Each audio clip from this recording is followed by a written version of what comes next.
Ini adalah kisah seorang ibu yang menantikan kasih sayang dari anaknya.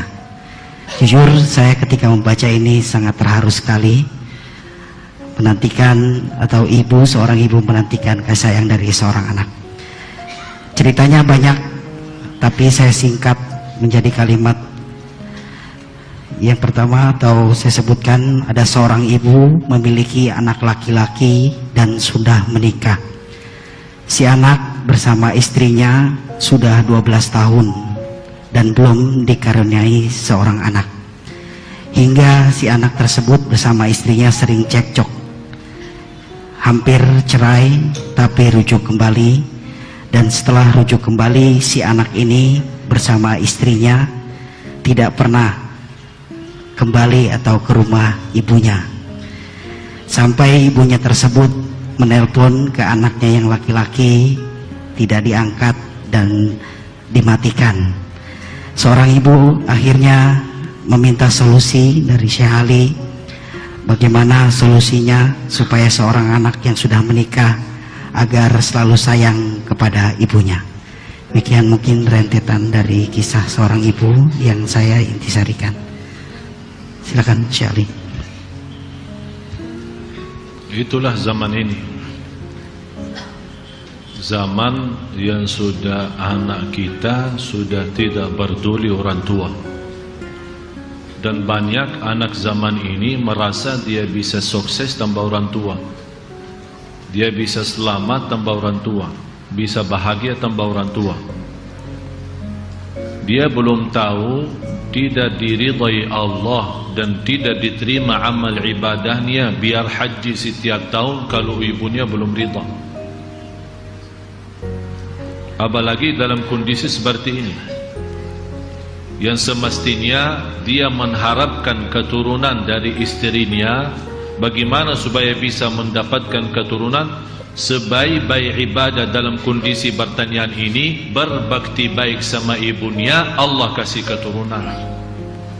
Itu kan berbakti kan amal, ibadah. Boleh kita nawaitu dalam ibadah sesuatu untuk mendapatkan hajat kita, seperti kita salat malam, seperti amalan-amalan yang lain. Dan berbakti baik seperti ini memberikan perhatian, biarpun ibu kita jahat, ibu kita tidak pernah perhatiin kita, ibu kita bagaimanapun, tetap kewajiban anak berbakti.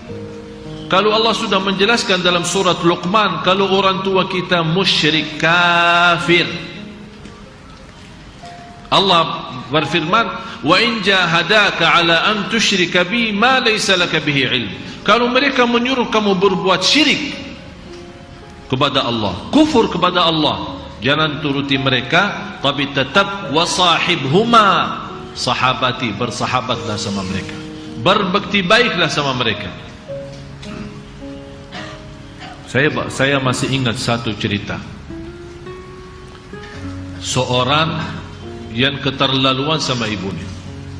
Dan kita sudah melihat sekarang zaman ini, bukan orang sudah durhaka, malah kata durhaka itu sudah termasuk perkataan yang lama. Tapi sekarang kita melihat orang berani caci maki ibunya di hadapan orang. Orang malah sekarang ini berani memukul ibu di hadapan orang, malah sambil membunuh ibu. Demi apa? Demi dunia saja. Dia membawa dan berlaku sebuah keburukan yang akan nempel keburukan itu selama-lamanya, dunia akhirat. Dan saya pernah menjelaskan, salah satu ancaman Allah bagi orang yang durhaka dihukum di dunia sebelum di akhirat. Di antaranya terjamin su'ul khatimah, bukan husnul khatimah. Ada seorang saya kenal dekat, sudah meninggal. Orang itu tidak sopan sama ibunya, sampai kalau ibunya minta tolong diantar atau dijemput atau apa, bermacam-macam alasan. Kalau ibunya masih minta tolong dengan kata-kata baik dan lembut, malah dia berteriak, udahlah cari orang lain, saya tidak mau. Akhirnya ibu kan nangis karena namanya ibu. Barnas ketika satu malam ibu menelpon untuk dijemput. Tolong sampai didoakan. Akhirnya terpaksa anak itu. Ya udah. Tapi kalau saya sampai jangan lama-lama. Begitu dia datang ke bawah, dia telepon ibunya. 2 menit. Sudah mendadak datang. Dia tidak kasih tahu saya mau datang. Dia sudah sampai ke tempat. Dia langsung telepon, saya sudah dibawa 2 menit, kalau tidak turun saya tinggalin. Apa yang terjadi? Datang karena ibunya, ya namanya baru datang, masih pakaian bersalaman sama tamu-tamu orang itu, mau turun, malah anaknya ditinggal.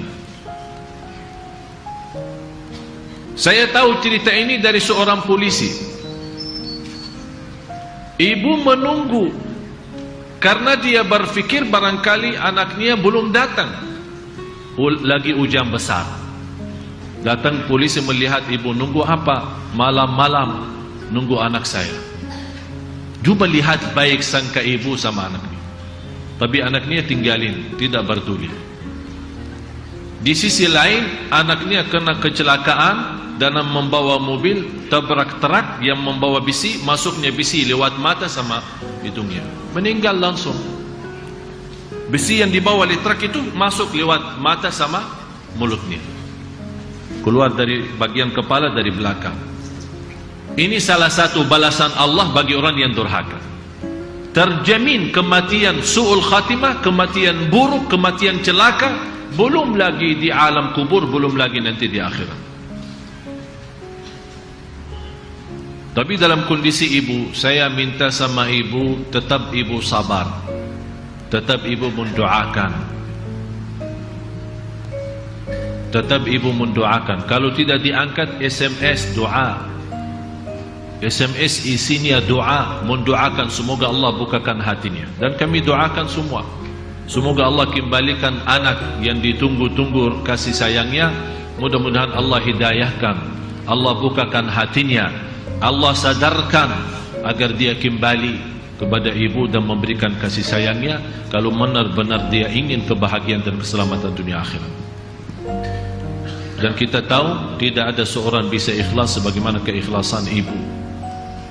Dan mudah-mudahan Allah sabar, Allah kasih pahala sabarannya, Allah balas ikhlasnya, dan Allah kuatkan lahir dan batinnya. Kalau memang ibu merasa anaknya tidak kasih sayang lagi, jangan sedih, karena Allah yang sayang sama ibu.